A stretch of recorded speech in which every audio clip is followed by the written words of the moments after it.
Latest news updates కోసం ఇప్పుడే download చేసుకోండి media effects app. Welcome to media effects.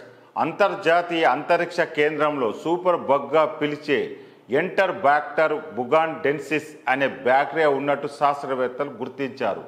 మూసి ఉండే వాతావరణంలో ఈ బ్యాక్టీరియా పెరుగుతుంది.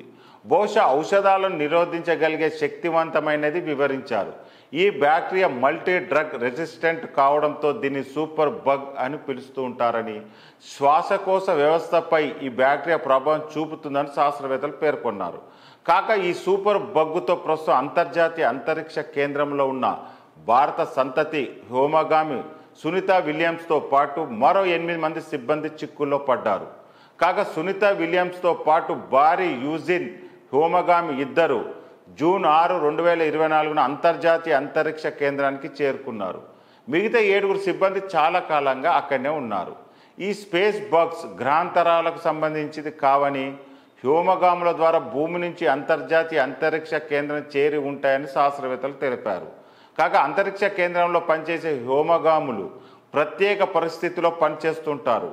అంతరిక్ష యాత్రల సమయంలో విభిన్నమైన ఆరోగ్య సవాళ్లను ఎదుర్కొంటారని పరిశోధకులు చెబుతున్నారు. సాంప్రదాయ వైద్య సదుపాయాలకు దూరంగా ఉంటారు కాబట్టి వ్యోమగాముల ఆరోగ్యంపై సూక్ష్మజీవుల ప్రభావాన్ని అంచనా వేసే పరిశోధనలు జరుగుతున్నాయని శాస్త్రవేత్తలు ఈ సందర్భంగా ప్రస్తావించారు. ఈ పరిశోధనలకు కాలిఫోర్నియాలోని పసాదేనా కేంద్రంగా పనిచేస్తున్న నాసా జెట్ ప్రొపల్టస్ లాబొరేటరీకి చెందిన డాక్టర్ కస్తూరి వెంకటేశ్వరన్ సారథ్యంలో ఈ పరిశోధనలు జరుగుతున్నాయి. వెంకటేశ్వరన్ నాసాలో చేరడానికి ముందు చెన్నైలోని అన్నమలై విశ్వవిద్యాలయంలోని మెరైన్ మైక్రోబయాలజీ చదివారు.